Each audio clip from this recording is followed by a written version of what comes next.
If it wasn't on purpose, it's like the room level trash. If it was on purpose, top tier level troll. That's the only way it could. It's either room level trash or top tier level troll. Mm, mm. So that's like the like modern art. Like I don't know if this banana stuck to the wall. It's literally art because it's a troll on a critique on the whole art sphere, or Right, there's right. some meshes here that I'm missing. Literally, one of the monsters they fight looks like a PS2 graphic. That's hilarious. There's like a PS2 graphic. The first episode feels like everything happens and nothing happens. It feels like an entire season of anime in one episode. What anime is this again? Kamikatsu. Yeah, what's the American name? I don't even remember. I just know it's Kamikatsu because it's just so ridiculous. Let me pull it up. I can tell you. Yes, Christy, you are here at 9, and it is a miracle. Hello, everyone, and welcome to an exciting new episode of Low Key on the We Live Networks. My name is Harry, aka the Moving Target, and yes, it's a Monday show again. I forgot to drop the link of the Facebook group. Screw 'em. They shouldn't be on that platform, anyways.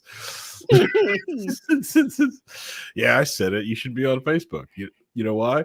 Well, if you are on Europe and you're on Facebook, you get this little handy dandy little like alert on your Facebook, and you can opt out of Facebook using all of your past memories, chats, everything that you've made public, not in private message, you used to train their large language model or their AI. So pound sand, America, just deal with it because our data is up for sale. You can't get anything. Go F yourselves.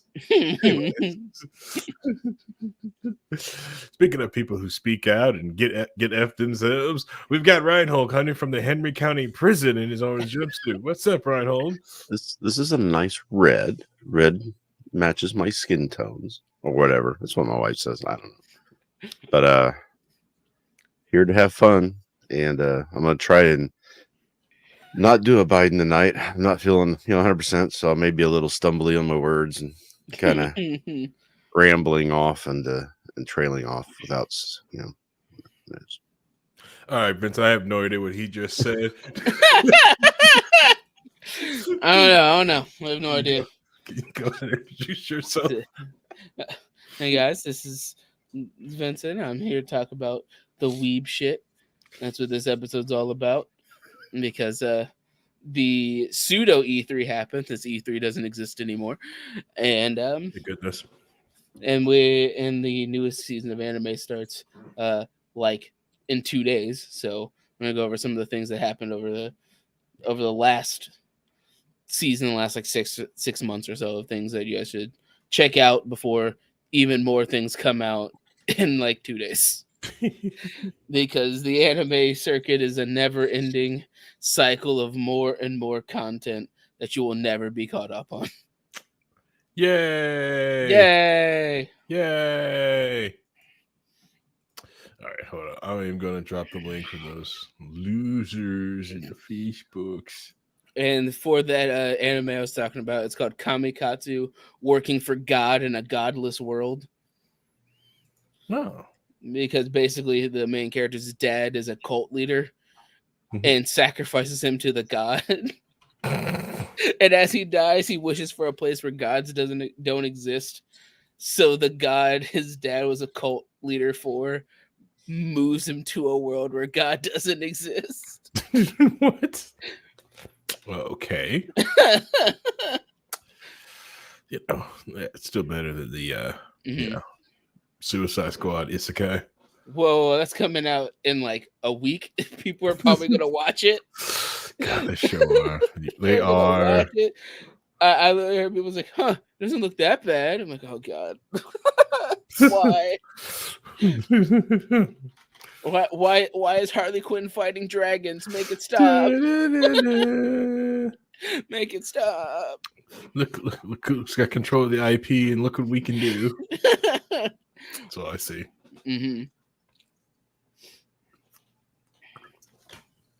So yeah, There, I dropped it for the Facebook people, so they can watch it live if they feel like it. See if we get 2 more views for that. Yeah, probably. Hey, we're loved. Well, actually, most people listen. Most people who consume our content download it. I really want them to come and experience the live. It's a live show. We just put it out in podcast form, but everyone like consumes our content as a downloadable podcast. Which I'm grateful, all of you. I'm grateful, all of you. I don't want you to stop. Yeah. I just kind of want you guys to hang out with us live. Come talk to us. We want to talk to you guys too. Yeah, we want to talk with you. We want to hang out. We want your feedback. We want this conversation to go like 2 different ways, you know. So Unfortunately, that's the way society is these days. Since remember, we used to have to sit in front of the TV at a certain time of day to watch the shows and as they came out on TV, and now nobody does that anymore. that's true. So like I've been doing with my wife is showing her all the TV that she has missed because she used to work like seconds and third shifts. So like those like the TV shows she just like missed, and she's just like, just going through it. Like, granted, like it's a slug because a lot of times she likes to watch one episode and just stop and just keep moving on, right? And I don't like starting things with her. So like I introduced her to the Goofy Librarian series. I don't know if anyone of the verse of the Librarian multi-universe. Unknown, like most people, like if you kind of like a warehouse yeah. Well, you ever heard of like the Librarians? It's kind of like the same aspect of that area. Yeah.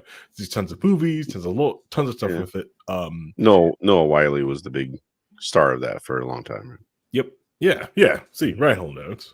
But you probably little John Larroquette too for a while, which kind of loved John Larroquette, so I had to catch up on that one. Yep. But that's one my mom likes. Actually, she's a real big fan of that. And what's the other one? The that I really like too, and I can't remember the name of it now. I'll have to think about it.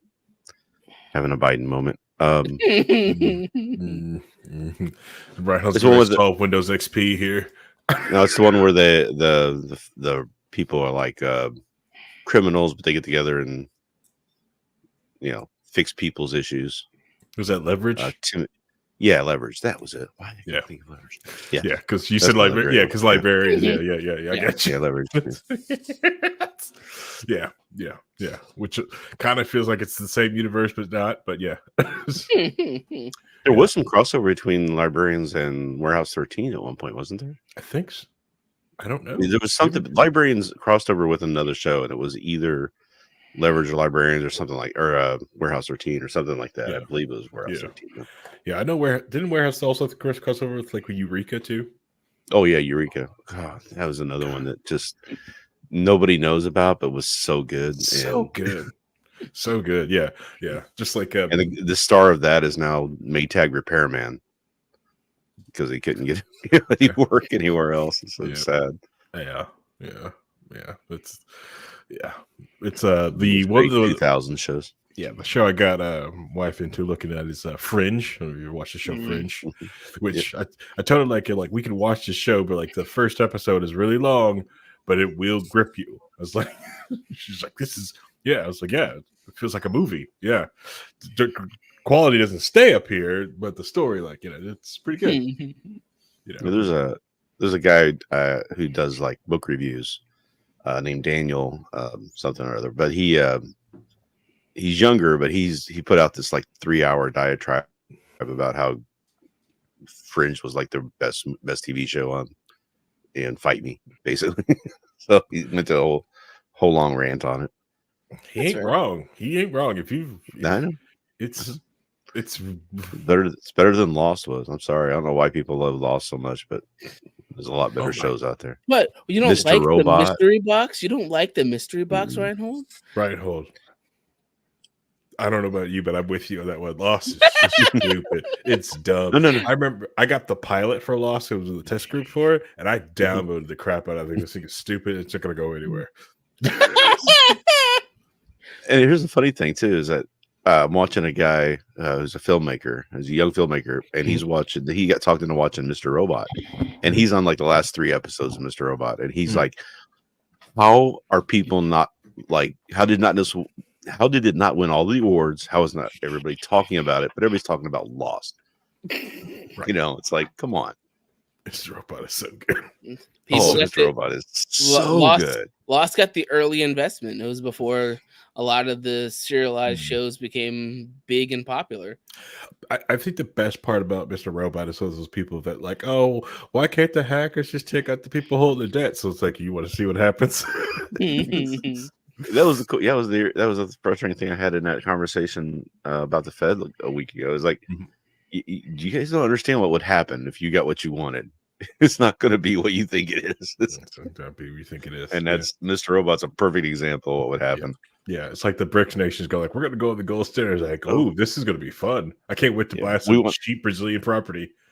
We want alternate currencies. Oh, like this corporation that has a thing called eCoin, and you can just use it now. And oh, look at all the fees and how they have all your information and control you now more than ever before.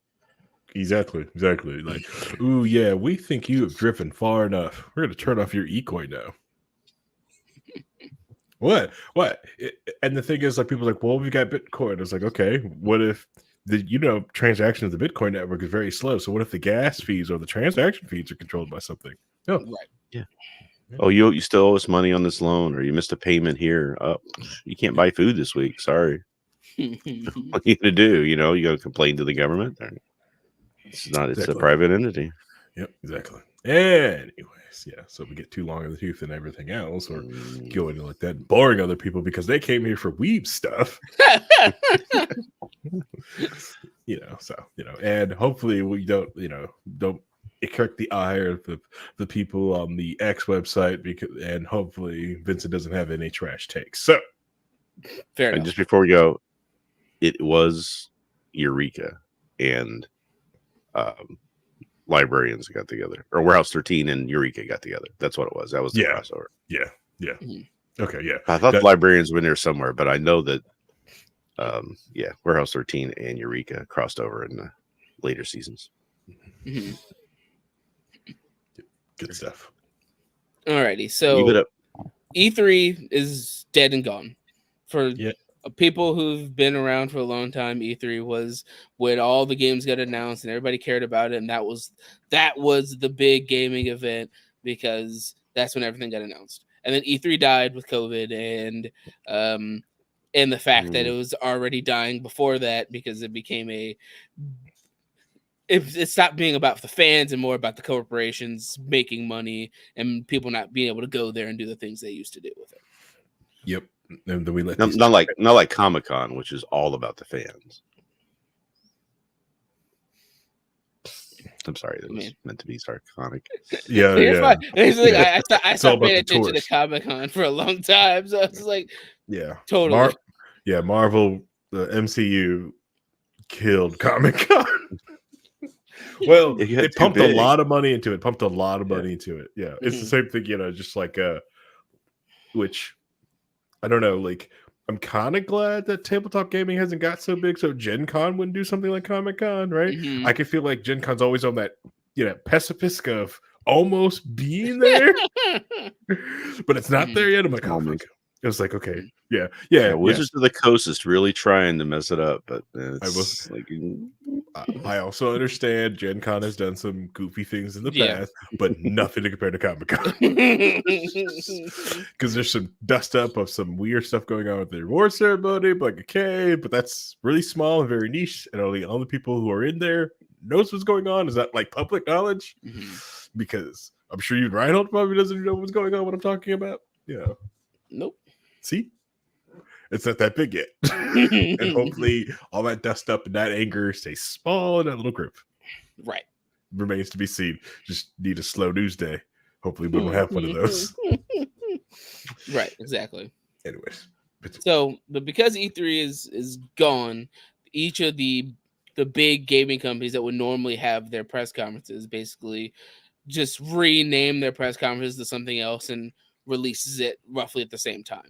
So Xbox, because Sony did theirs in June, and it was mostly like, here are the PlayStation games that are coming to PC, and that's what anybody really cared about. And so Microsoft did their Xbox showcase, which for the longest time people have been talking about how Microsoft doesn't care and they have no games. All they talk about is, forcing people on the Game Pass and making people buy Microsoft products. That's all they care about. Yes. And buying Blizzard. Yes. Did they buy Bethesda or something? Yeah, that Microsoft has Bethesda, they have Yep. Blizzard, they have Activision Blizzard entirely. So they own a lot of things, but they just kind of something sit on it, or Yeah. they didn't release a lot of games in general. So when they did their showcase this year, it was mostly all games. There was very few hardware things. There was very few, going over like, here's our new console, buy this console thing. These consoles are connected, blah blah blah. It was mostly focused on games. Some of the games are directly targeted towards their fans because they announced the new Doom game, which is Ooh, a Dune game? I love a Dune game. Doom, the Dark Ages, where they gave Doom Guy a Captain America shield that has chainsaws around the outside. Seems heavy. Did they make him emo? Because that's the next step, right? No emo. But they let him throw his shield like Cap does, and in a Doom game, which makes it more entertaining. It's like, let's just murder all these monsters with as much ridiculous shit as possible. That's what I feel like all Doom games are. So Doom porn or Doom's a fan service here. Mm-hmm. The king of the boomer shooter, if you will. Wow. I thought that was Wolfenstein's gonna always had that title. Doom after the remake with Doom in 2016, Doom Eternal. Okay. It became the king of the boomer shooters. Okay. All right. That's fine. They surprisingly spent a lot of time on this Indiana Jones game. They're making an Indiana Jones, like, almost Uncharted kind of game. Ooh. That they have a good actor who's doing a decent impression of Harrison Ford without it being weird. It sounds like a young Indiana Jones, but they also which movie? Probably the second one. Oh, okay. Yeah, but it's not based on a movie. It's its own storyline. Okay, doing their own thing, and from they spent a lot of time on it, and some of it you can see that they kept the feel of Indiana Jones. It also has some of the comedy in it and some of the way that characters would interact with each other while also being serious, having the big set pieces and things along those lines. So they spent a lot of time with this Indiana Jones game, which could potentially be really good. It could also be bad, but it could potentially be really good. There's a lot going for it with its tone and the way it was presented that people are going to give it a chance. At the very least. Good single player. Yeah, it's all single player. Are they going to sell me satchels? I mean, they haven't gone that far into what their whip skins. There probably will be whip skins. Do I have to play Shia LaBeouf? Yeah. Honestly, I would pay for Shia LaBeouf. I'd pay an extra $20 to get Shia LaBeouf. Just do it. It's like extra, honestly, is there a special edition Fedora edition that comes with the Fedora? I want the physical game and the Fedora. The game is in a satchel that's on a pedestal. Yeah, the whip. It's on a pedestal. Yeah. Mm-hmm. You said it's based off the second one? No, like the way that Indy is kind of roughly the second movie Indiana Jones, but it's its own unique story. It's its own narrative. Right. So, right, but I'm just saying because I was watching Weird Al Yankovic's kind of take on the debate. He was talking about how sequels we didn't want, sequels that were bad. He was Jones having, it's like this was the Temple of Doom version of politics. Oh my god! But it looks like they're giving a lot of care into it. The people who are working on it really care about the property, and it looks like it could be interesting. It's got Indiana Jones and the Great Circle. Okay. So that looks like it could be very interesting. Of course, they spent a bunch of time on Call of Duty because they own that now, because Microsoft. Well, it is a way to keep kind of new stories fresh in that Mhm, universe. exactly. When the actors get to the point where they can't, really do it anymore, instead of just doing AI versions of them, You do video do game games. versions of them. Yeah, 'cause a lot of people are finally getting, gaming culture is to a point now where it's very much more mainstream than it used to be. So Hmm. doing that actually has some sort of because I mean, look what they've done with good video games going to TV, Hmm. right? Last of Us and Fallout. But I mean, if you even look at it, for the longest time after the original trilogy of Star Wars movies, it Mhm. was books and video Books were games big. Yeah, and books were video big. games. Star Trek, yeah, Star Trek books and Star Wars books were all. I People was real into those people still alternate stories and histories. hold KOTOR as like the one of the best RPGs like Yeah, and It ever was really I good. made. played I played SWTOR for years. I still, every once in a while we'll Mhm, log in and play that. So that was Yep. always kind of fun. And Yep. then there was a book, a Star Trek Next Generation book called Imzadi, which is one of my favorite books ever written, and it mhm, really explored the relationship between Riker and Deanna Troi, right? So, mhm, um, in a very, very real way, using time travel and the despair of Riker without her and everything. It's really well written book. You should read it if you haven't. mhm. But and then there was a couple Star Trek, a couple other Star Trek ones with Yeah, then the other there's part of also the universe. But yeah, I mean, there's some really good. I'm derailing the conversation yeah, but now. there's Just also like so, Star Trek Online that people were able Mhm. to play and be a part of Star Trek along those lines. So, but speaking of Fallout, they announced a new DLC for Fallout 76 Oh yeah. for the people who are still playing it. I guess, from what I understand, some people went back to it and they really like it now It because was they they spend a fixed a lot of lot of the time and stuff. effort to Yeah. fix stuff. But Yeah, nobody was going to go back to it until you know the TV show came out, and all these people are interested in it, and they put out, hey, you can get a free copy for like 2 weeks after the show first came out. They were giving away copies of it to people, so it's like, Mhm. and so a lot of people tried it and was like, oh, this isn't so bad. Why did everybody complain about this thing? I'm like, you weren't there, man. You don't yeah, you know. don't understand. You didn't drink from the poison chalice. You didn't see them put in the end game ships into the game. Ah man. They started about a couple of remakes. You know, the new Fable remake. There was a lot of people complaining when the first trailer came out. Now they showed a little bit more of the game stuff. It feels more like the original Fable games. I'm curious of how much they're going to implement the morality system that the original Fable games had, where if you do evil things, your character looked more like a demon, Mhm. and if you did good things, your character looked more holy and ethereal as you did more good. So it's So you could went be from interesting. Yeah. you'd either be a brunette if you were evil and a blonde if you were good. I mean, that was the old stereotype. No, it's like you grow demon horns, and like had evil magic. Yeah, demon corn rolls, right?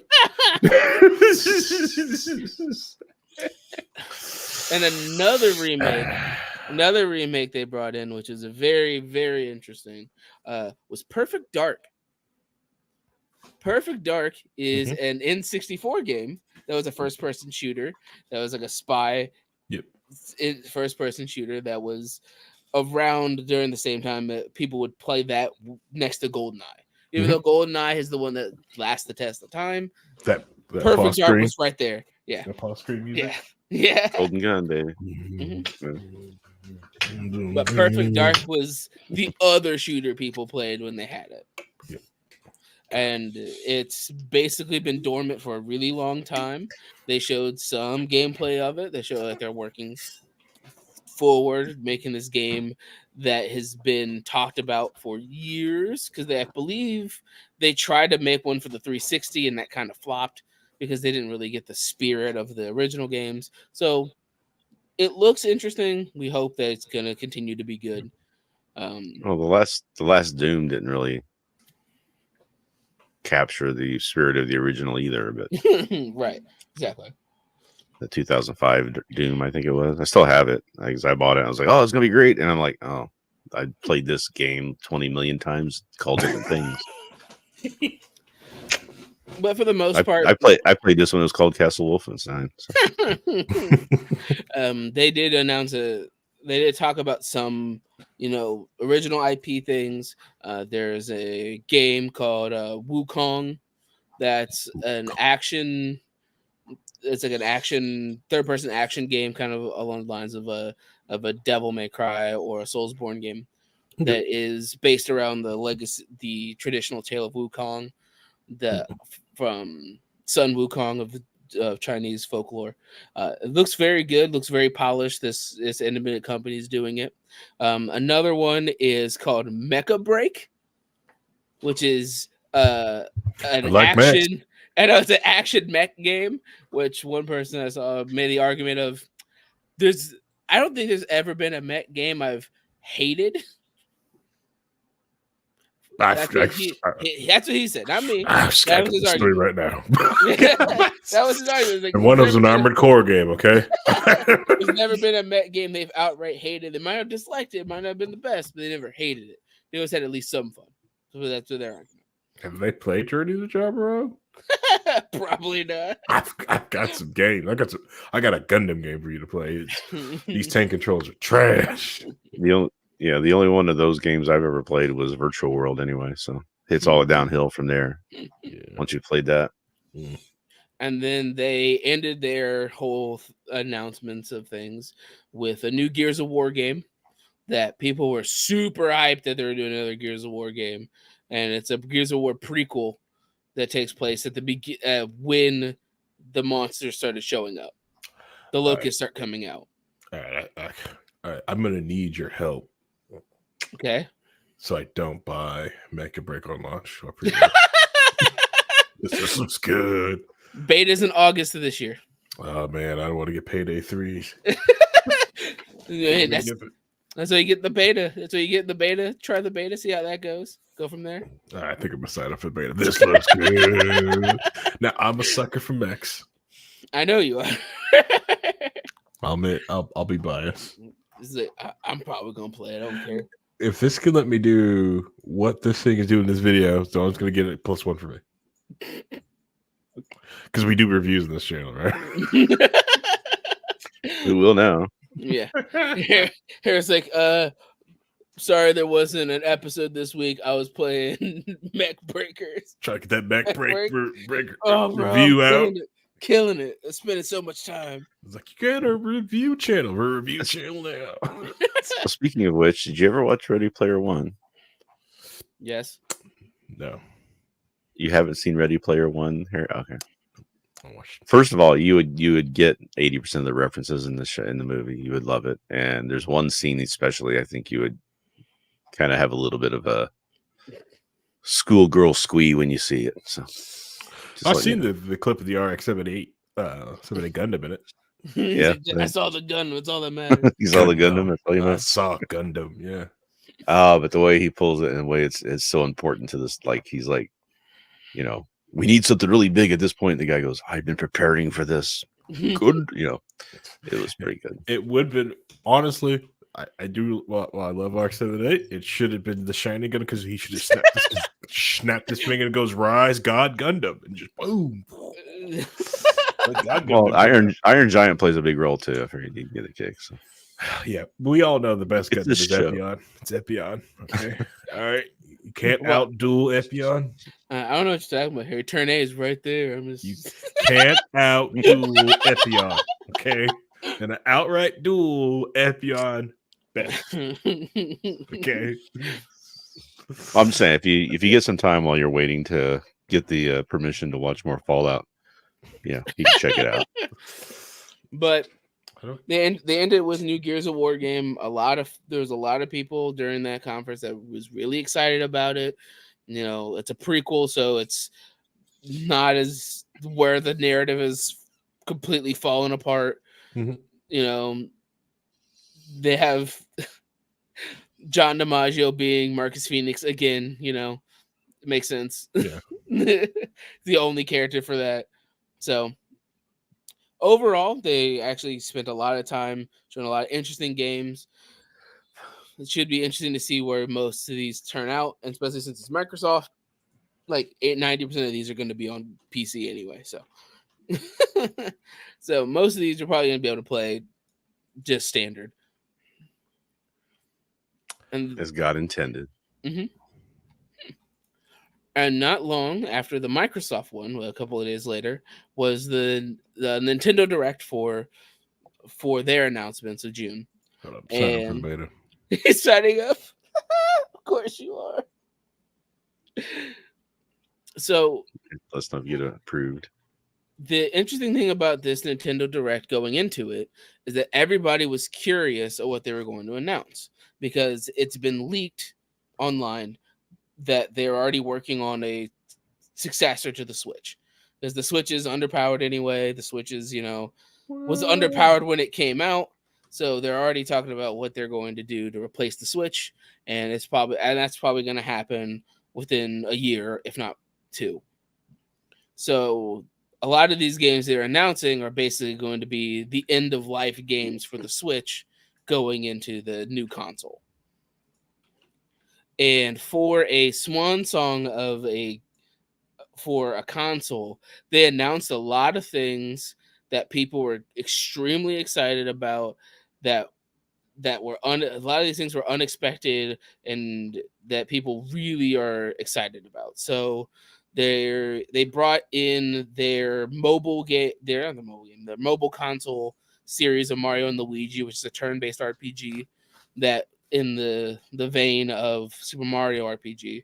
It's about Mario and Luigi, and they gave them a full console game going forward called Mario and Luigi Brothership. I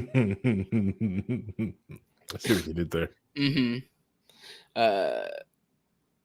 They showed several just like third-party games. Some of them like a Hello Kitty Animal Crossing game. So it looks like Sanrio's finally cashing in. One of the weirdest games I saw was called Farmagica, which is like a farming simulator, but also Monster Rancher. Because the crops you're farming are monsters that use to fight, Pikmin style. So you just have like large mobs of monsters you harvest. It's really weird. $1 billion game. Probably. Like, honestly, probably. This game's gonna make so much money. It's gonna make bank. The other game is gonna make a bunch of bank. Mm-hmm. Funko Fusion. There's a Funko Pop game in the vein of the Lego Dimensions. So it's just a bunch of different IPs played through in an action Funko Pop game. There's gonna make so much money from this silly game. No, it's not. No. Millennials is hopefully most millennials are over Funko Pop. It's our generation's tchotchkes. It's our crap. They're not. I wish they stopped buying it. Yeah. Do you not remember the Pokemon game on the phones? Yes. People how that took. I mean, it's the same audience that it's going to go for. It's going to be the same. It's going to be the same thing. I just wish there was something to do with my Funko Pops. Like if there's like someone develop a game for it. Like do what everybody else does. Have a wall behind you displaying all them so you can show how great you are to everybody when you create content. No. Don't you know? Status symbols. No, I got them on my. They're holding books. You have them behind you so you can see them. You want to have them next to your Beanie Babies with the tags on, right? Little tie tags, all that stuff. Oh man, my favorite bit is when Aunt Meatloaf was allowing my daughter to play with her Beanie Babies, let them crack open the plastic, open them up, like they worthless. They just toys. They're over. Just like comic books, crack them out of their plastic, read them, yep. Draw on them, cut out stuff. It's fun. Yeah, yeah. That hurts me to hear you say "cut it out" of a comic book. That hurts. I'm gonna tell you, I have some old comic books that when I was a kid, we did that stuff to it. I've still got them. but I'm like, they're not worth anything, obviously. But still, it's just like, yeah, I did that. My copy of the origin story of Ghost Rider, I think is missing part of a page in it because of stuff like that. So Fair enough. Reinhold started censorship early. Okay, you heard it here first, guys. So you're talking about simulator games, though. I mean, is that what's the? I get some of the original simulators, but when we start getting to lawn mowing simulators, Dude, like, some people what? just really like those games. You have no idea how many people I've heard that played Power Wash Simulator and fucking love it. Now, And it's relaxing, Oh, and it's that oddly satisfying feeling of cleaning all the dirt off stuff. I mean, of course, we've got producer Paul right now playing City Skylines. So. But there is Epic Game Store has a game out now, a simulator game out that I actually said, okay, I'll try this one. It's called Electrician Simulator. Okay. I haven't tried it yet, but I downloaded it to play it. I'm gonna have to give it a go here soon. Right. So I'm gonna see. Ryan's gonna play it. It is like I have a little bit of experience with electricians work. So this will be fun to see how much they get right and how much they get wrong. I'll critique them. Oh, you really want to blow up your thing? I had to pull a line out of my house just to get the power back up and running a couple weeks ago because something like that. And I found out what happened. I went in the back by the barn and one of my poles fell down. It's laying across. It's like laying across against a tree, so the path to get back there is blocked. I can't get my tractor back there, so I'm gonna have fun going out there and cleaning that this next couple of weeks. Yay! Yay! More for me to do. Yay! Yeah, so take that free time. So back to this Nintendo Direct. So one of the things that people were expecting with it being it's coming to an end is a bunch of remakes for games to get it on the console. So they announced, Donkey Kong Country Returns remake again, like Luigi's Mansion 2 remake. And then there's one that they announced that people were extremely excited about, which they're remaking the first 4 Dragon Quest games, which were on NES and Super NES with the Toriyama style and all that stuff. They're remaking them in a 2.5D animation style for the first 4 Dragon Quest games. Concern. I just have concern. Which is fair. I completely understand. It looks pretty good.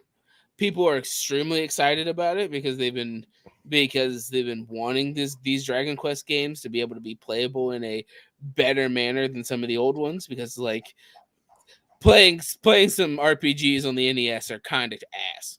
Yeah.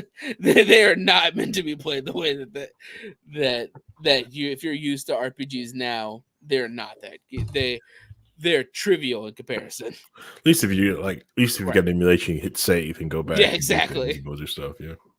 So they're doing remakes of these, but then there's one remake that they announced that got a completely different subset of people excited. Okay. And it's the Marvel vs. Capcom Fighting Collection. Oh. Where they're releasing all of the Marvel vs. Capcom 2D fighting games in one collection.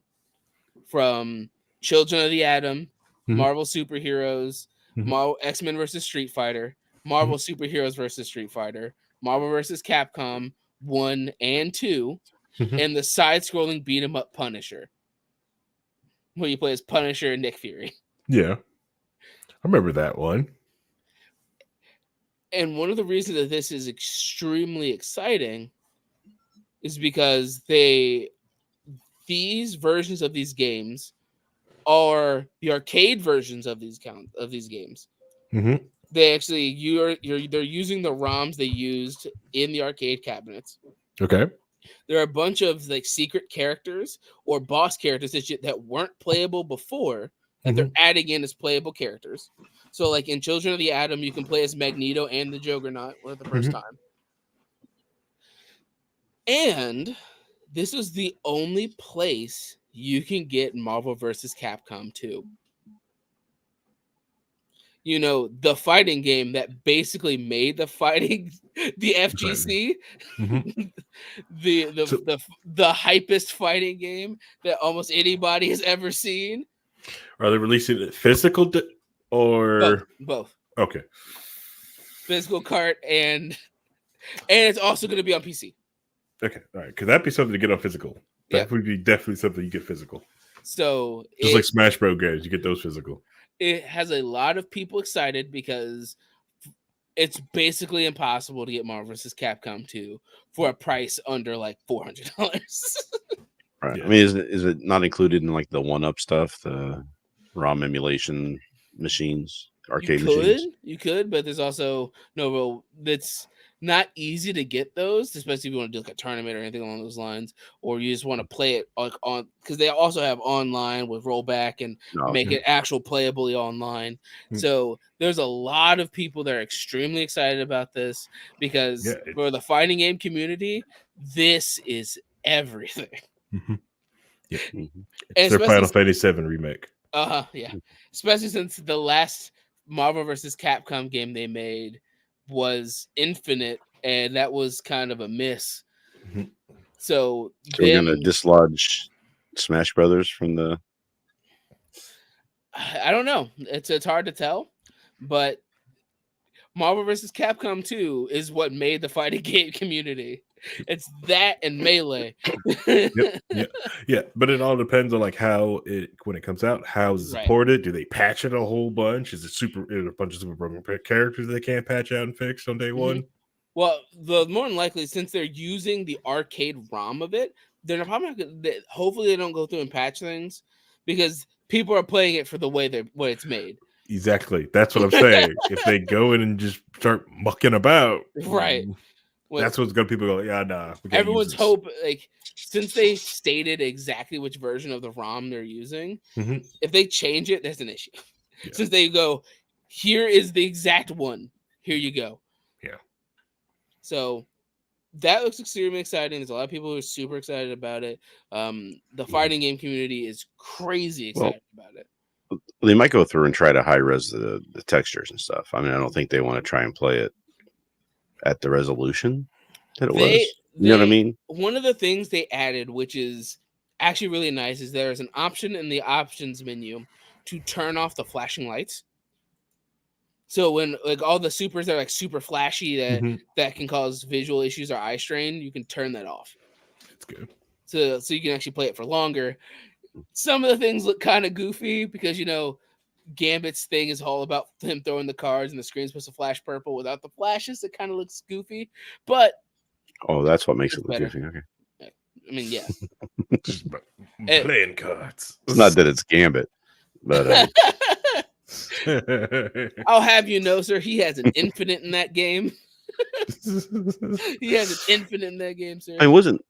It was getting Mortal Kombat where that got started. I mean, I know that this is a big thing, but I mean, the fighting community kind of started around that, didn't it? Well, there's a bunch of games that came out before that. Killer Instinct. If honestly we had to pick one game that like started the fighting games off, it would probably be Street Fighter 2.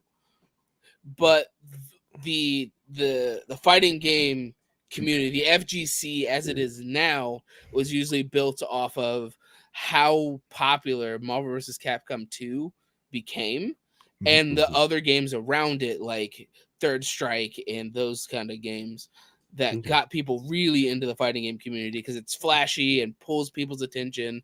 And if I throw you in there, you don't know what's going on, but it looks cool. Right. And everybody's super hype about things. I mean, most people know fatality, finish him, that sort of thing. And that's kind of where a lot of that, I mean, Killer Instinct came off of that. So, and those were the two big ones I remember. Right. Those are the big leading into that. Yeah.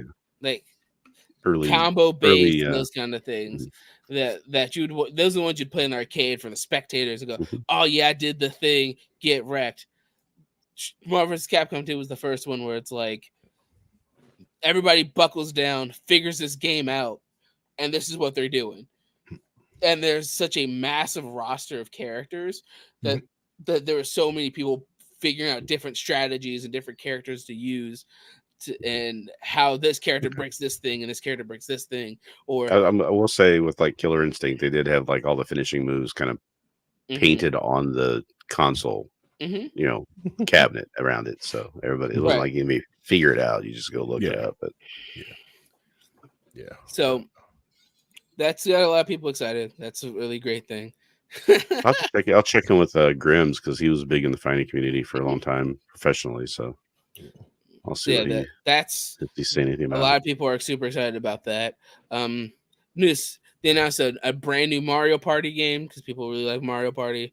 Nice. Because Mario Party is always it's a good family fun, good time. Ain't no party like a Mario Party. It's a game I use to let my daughter take L's. Yep. Yeah, she doesn't accept the L's in Mario Kart anymore. She's just like, this is normal. I was like, all right, you need different L's. Here's this Mario Party L. Oh, look, you had a star. Too bad I stole it.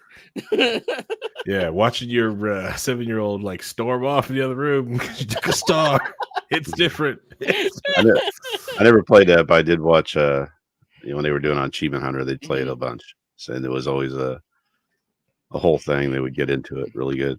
Mario Party is a great family fun game. I played it with my family. It's fun. They announced the new Zelda game because people really like Zelda. It's actually a Legend of Zelda game that is done in the style of the Link's Awakening remake, and it's one of the first mainline Legend of Zelda games where Zelda is the main playable character. Ooh.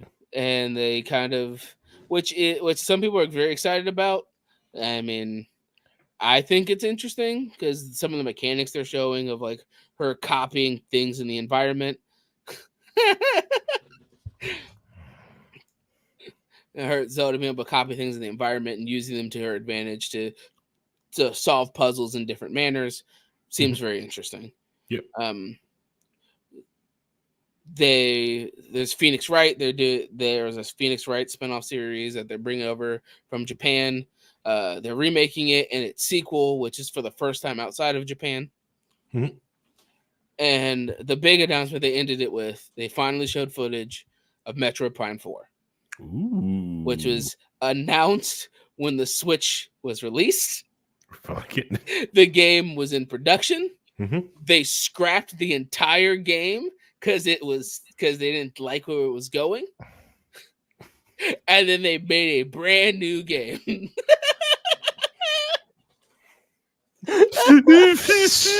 How dare you, sir? Abacabro says, right about time Zelda got off her ass and did shit. 30 years Link has been hard carrying while she sits on a third of the Triforce of Power.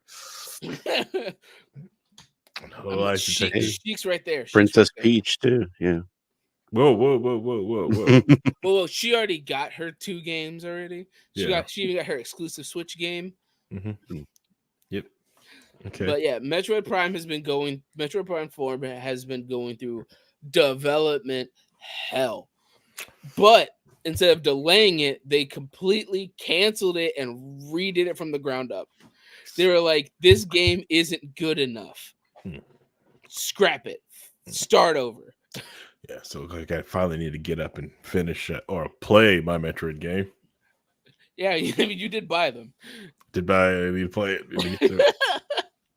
But Metroid Prime, amazing series. It started on the GameCube. It's Metroid series. It's first person. It has the same exploratory nature of the original Metroid and Super Metroid, but it's in first person, and it allows you to experience Metroid in a different way. People really liked it because it came out during the GameCube and the PS2 era, and there wasn't really anything like that at the time for a first person exploratory kind of thing, which got a lot of people really interested into Metroid because it felt a little bit more gritty because the planet that she's on is full of monsters and more grounded than, less colorful than the other, Nintendo things. Yeah. So it's very exciting. It's very exciting to see them go, let's do this. Yeah. So Who knows, Reinhold? Who knows? Ryan Holtz said, when will Microsoft announce Dungeon Siege 3? Well, some game studios just can't count to 3, Reinhold. Apparently not. So, for what this potentially could be the end lifespan of the Switch, there's a lot of interesting games here. There's a lot of things they announced here that people are excited about, that the people who like Nintendo are eating good. They got a new Mario Party. They got a new Mario RPG. They're getting Metroid. They're getting Zelda. They could just... the Switch can just sail off into the sunset with an actually really great roster of games. Yeah, but you got to look. PlayStation's going to have 7 Days to Die coming out in August, so that's just going to kick everybody's butt. I think the Switch has got like 10 more years of life in it. It's perfectly fine. I mean, with the amount of games, I'm still the CPM machine over here. I'm still using. Oh, man. But I'm playing Zork over here on my CPM. Are you? So what you're doing?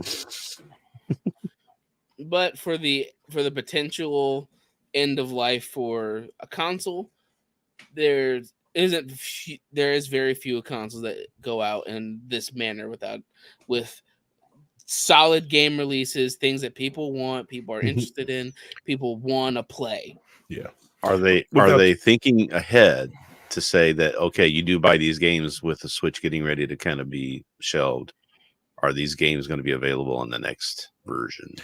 We don't know. We don't know what the next version is, but it's also Nintendo. Yeah, so Nintendo. We don't even know what format their things are going to be in. Yeah. It's going to be a VR headset that you play all through. It's wired into your brain, and you just use your... Because they went from cartridge to different cartridge to even more different cartridge to tiny game disc. You have to use the Elon Musk's Z-Link or whatever it is to have a chip in your head. To normal actual discs that you can actually play things on to a fucking cartridge again. I'm hoping for crystals, okay? Go something ridiculous, light crystals that we have to load in, you know? HD DVD. Oh, man. HD, yeah.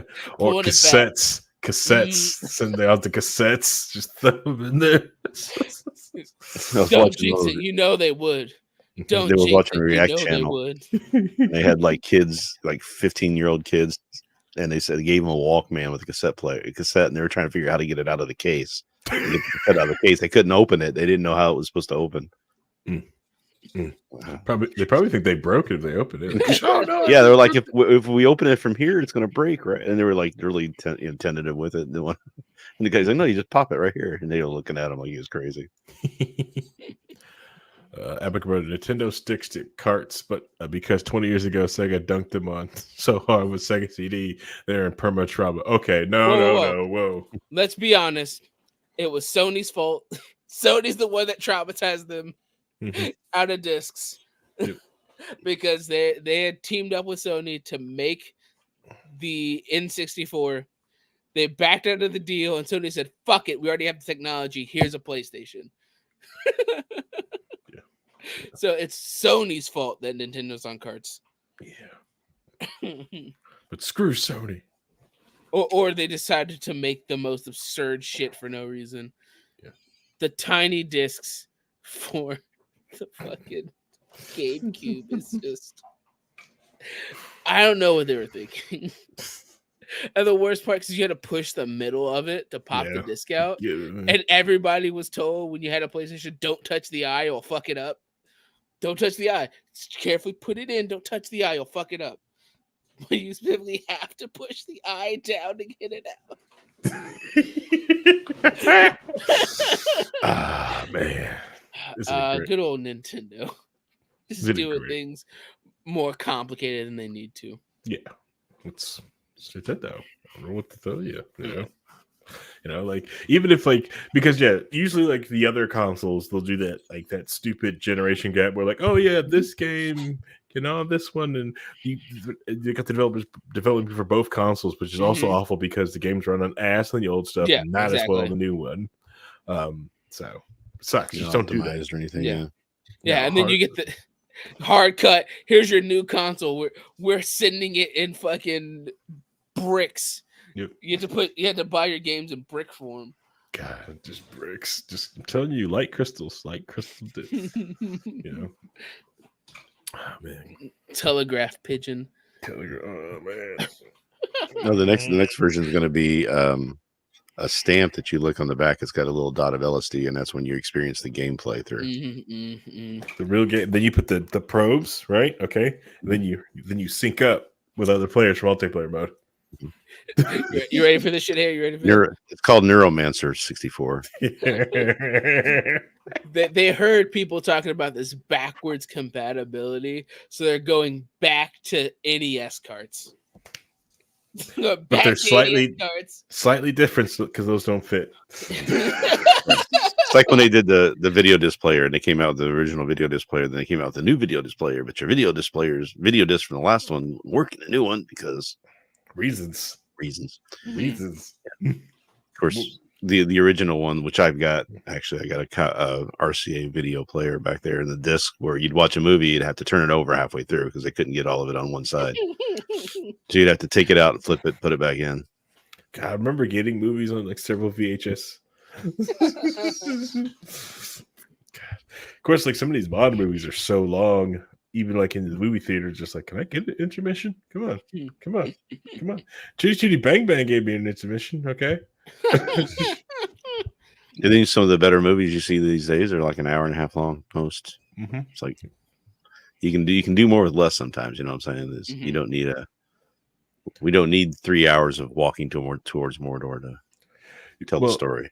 Well, it's also the movies that like they've cut things, but you see the stuff they left in. Like, come on, what did you cut?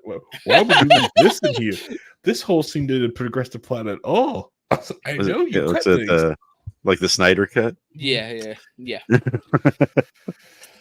That's where you can. That's a great example of how you can take a movie and the way you cut it makes a difference. Right? You're telling me that Rebel Moon needed 45 minutes of slow-mo?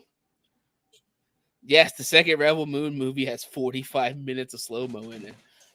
You watched that?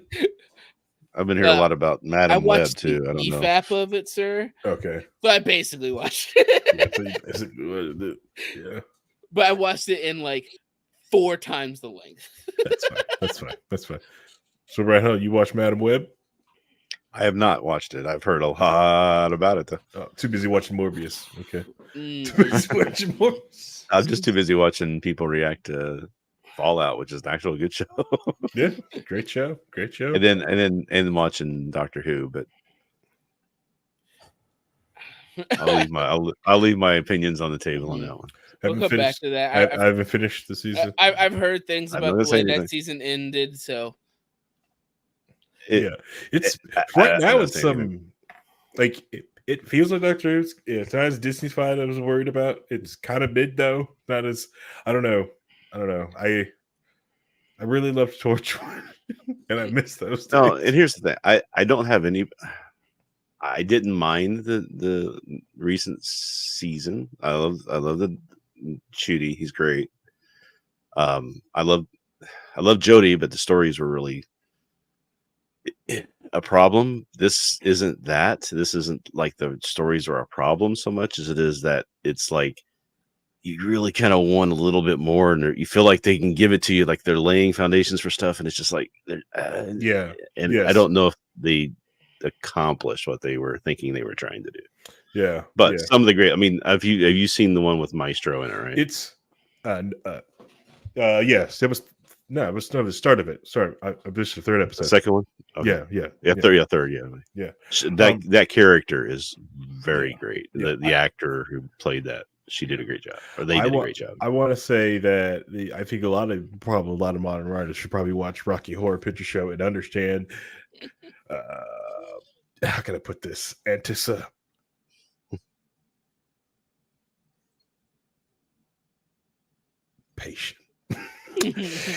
So much build up, and that's more build up than any of these, especially the accolades. That's not. I just think a ketchup bottle now when you say that. So. Yeah, some of us grew up with the ketchup bottle with the anticipation thing. But It just got to be legend. Wait for it. Dairy. Okay. All right, right.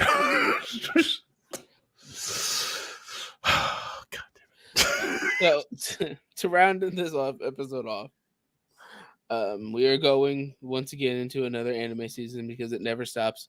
Because there's always anime. Yep. There's always so much anime. Yep. So There's always a. No, I can there's say always it something because else. no, I don't want to ruin a. I just going to make a joke that would ruin Harry's enjoyment, so I'm not going to do it with Doctor Who. So, but last season there was a bunch of really fun anime that you should check out. The reason I picked the way I'm talking about this is because the second half of Delicious in Dungeon came out. Ooh, yeah. Delicious in Dungeon is on Netflix. It's an anime about adventurers who decide that they're too poor to buy rations, so they eat the monsters in the dungeon. And they go through the process of learning which monsters to eat, how to eat them, and their interactions with the environment of this dungeon while eating everything in there. And on surface level, it could be like, oh, it's silly because they're just cooking every episode. But after like a couple episodes, the plot actually starts fully developing. You're starting to understand what's happening, and there's a bigger story going on because it opens up where like this dungeon is built on this ancient city of gold, and whoever can claim the city becomes the king of this ancient city.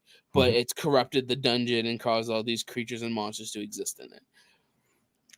So far, it's been really good. I enjoy it. The first half. I watched the first half with producer Paul and friend Zeke. It was a very fun watch. It starts off kind of goofy with them just eating random stuff, but then they have really absurd, dark moments of the wizards trying to pull a mandrake out of the ground, and it's like, well, we pull the mandrake based on what the book says. So what you do is that you tie the mandrake to a dog and have the dog pull it out, because the mandrake's voice will make you deaf and could kill you. And it's like, does the dog survive? And they go, no. It's cruel. How dare you? Like, why would you do that? Just kill it before you pull it out. it's more to eat. Like, on the surface level, that's on the surface before they pull anything in there. So. Yeah, it's so good though. I mean, my quick thought, just hearing the story there, it was that eating the monsters starts to change them a little bit.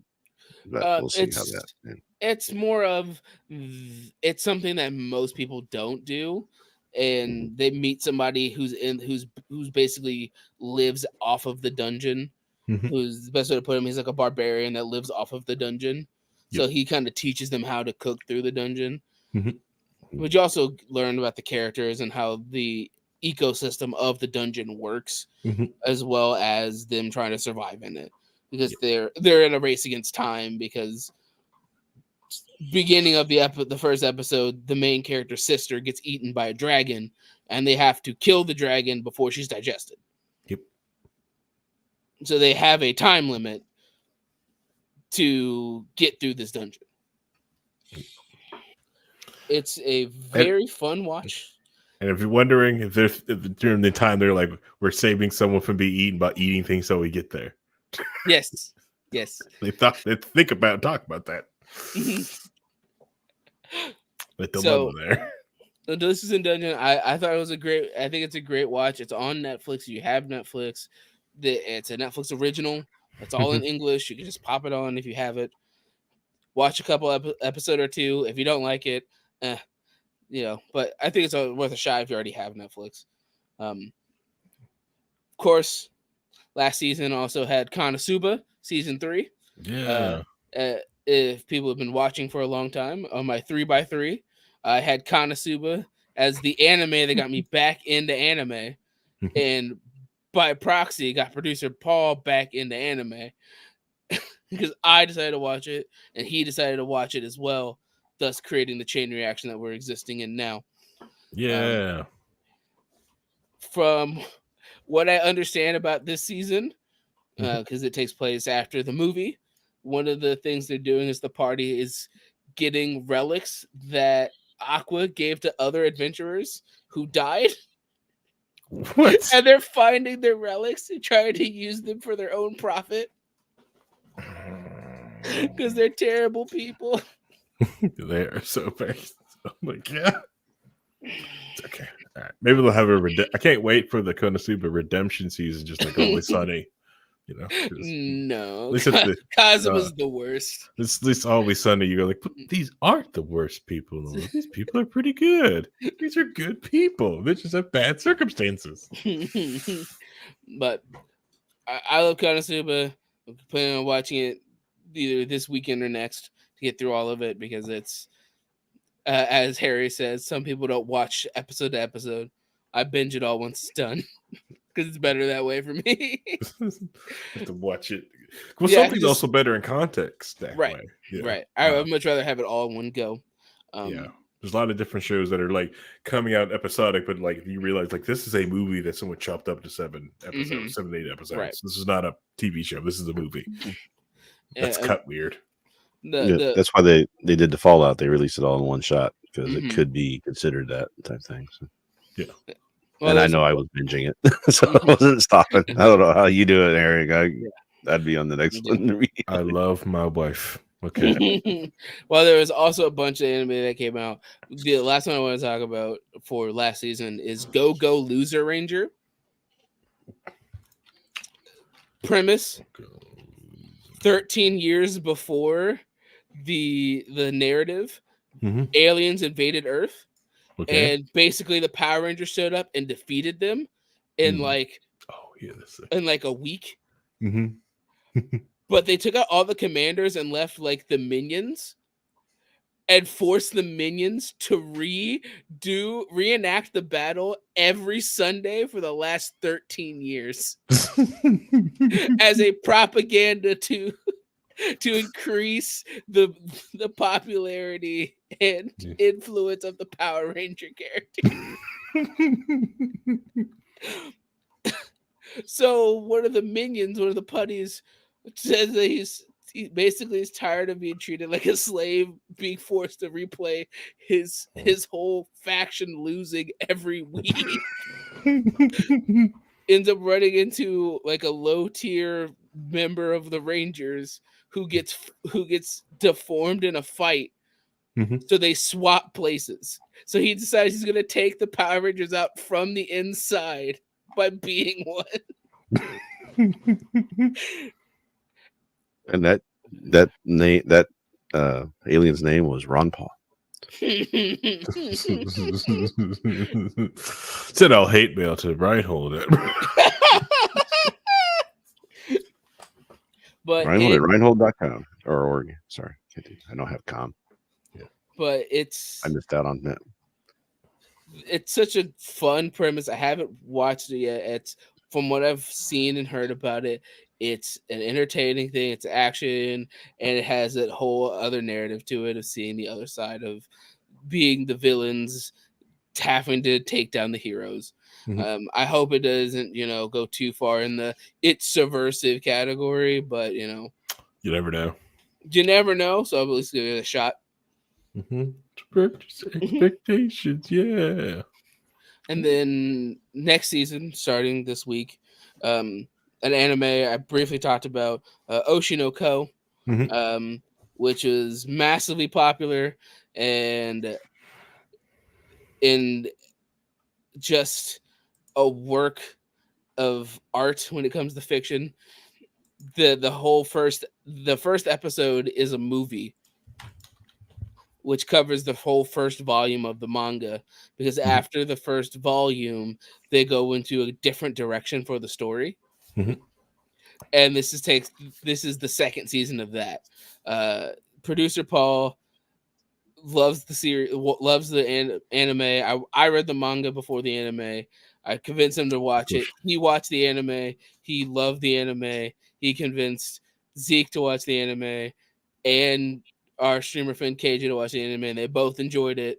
So it's a interesting watch. It's a very it's a it's a very interesting tale of the back end, the dirty parts of the Japanese popular culture there, Mhm. of like the idol culture and the media culture and the acting culture. They actually got in trouble because one of the episodes resembled too much of a real life event of Mhm. a professional wrestler who um, didn't make it Oh. after being on a reality show. Oh. That Okay. one, yeah. Her name's Hana Kimura. You can. It's a thing, Yeah. but they go through a whole arc of a character does something on a TV show and gets so much hate and vitriol that it fucks up their mental state to the point where they almost disappear. I thought you were going to talk about Arn Anderson, but No. Leave that this dark. No. So leave the server. Yeah. Somebody's going to log out. Log out of the server. Yeah. Leave the simulation. It's a dark look at the back end of it, of the glitz and glamour, of all the things that people idolize, but there's enough there to also keep you gripped and entertained with the overarching narrative that I'm not going to spoil, because that first episode / movie is just sets the tone for what the whole show is going to be. That I suggest just giving a watch. If you just want to watch the first movie and just go watch it, and like, if this for you, you'll be invested. You'll know by the end of that movie if you're invested or not. So yeah, that's probably that one, and probably the other one that's probably going to be talked about is my dear friend Nokotan, Okay. which is an absurdist comedy Mhm.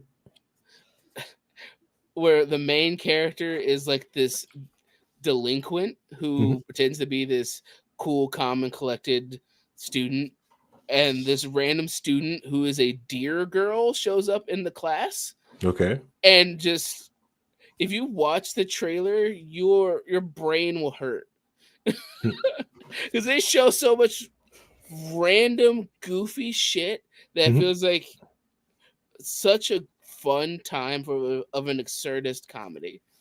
It makes me think of the anime Nichijou, Mhm. which is Because of the deer. not just because of the deer, but because of the absurdity of it. For reference, Reinhold, in Nichijou, there's a point where a character gets put in punishment and is in the hallway looking into the courtyard, where their school principal finds a deer in their courtyard. So he locks up with the deer and proceeds to do wrestling moves with this deer in the middle of the courtyard. And there's a gif of him suplexing a deer. And nobody believes that it happens. It's entertaining. I enjoy the surreal / absurdist comedy stuff, especially when it's done in an entertaining way. So those are just some general ideas and recommendations. Since you guys check some of this stuff out. Fucking deer. Fucking go deer. One that I've already talked about before. If you guys haven't watched Free Run yet, go watch it. It's really good. It's really, really good. Yep. It's what happens when you have a character and you decide this is what the character is going to be. You have a powerful wizard whose whole hobby is collecting niche spells that do little to no plausible help. One of the spells she learns is how to make shaved ice, but not how to make a flavored syrup. So she has the spell to make shaved ice. Damn and it. nothing else. But she's also a massively flawed character who, like, one of the jokes, if you look up Free Ridden, you'll see the main character in being eaten by a mimic chest. Mhm. because they have a whole scene where she talks about how that they did a scan and they checked it, and it's 99% a mimic. But those spells are only 99% accurate. So that means there's a 1% chance there's a magical spell book in here. And I will not miss that opportunity to get that 1% chance to get that spell book. So I'm opening this chest. Even though the spell says the mimic, I have to open it. I have to open this. Oh, gosh. Good times. All right. This episode's starting to get long in the tooth. I want to thank Vince for coming on here and how can I put it? Dumping the weeb. Keep catching everybody up so they understand what's happening this anime season and game season, because I didn't watch any of those things. I have no idea what was going on for Nintendo because those new games. I've gotten such a backlog. I have to stop looking at new games. They have to get into the zeitgeist for me to understand or care about a new game. So yeah, like Mecha Break. Yeah, like Mecha. Yeah, I'm into Mecha Break. Could it replace Paladins? I don't know.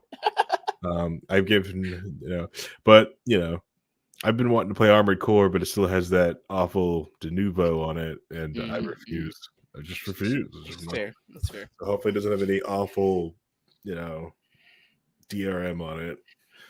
Yes, I'm fine with Steam's DRM. Yes, the Steam DRM is fine with me. I can log in. Doesn't do anything. That's cool. But this, I don't know. I will not. Yeah, I will not do the nouveau. Yes. All right. So I want to thank everybody for tuning in and listening to this. Especially to the 300 plus of you guys who download this thing every week. Just nice. Appreciate all of you guys who download and listen to this. But this is a live show. We do this on 9 p.m. Eastern Daylight Time on Mondays. So come hang out with us live. I appreciate all of you guys. Like I said at the beginning of the episode, that you guys download this episode, you consume it as a podcast, but it's really a live show. Come hang out, chat with us. It's a lot of fun. Christy's here, Nisa's here, everyone's here. Come hang out with us. But you can hang out with us live on twitch.tv/We Are Libertarians. That's letter R. We are Libertarians. And also on youtube.com/We Are Libertarians. Come hang out with us. Like I said, come chat. It's a lot of fun. Yeah, that's all I got. You guys want to say goodbye? Bye, guys. Hang up with people again.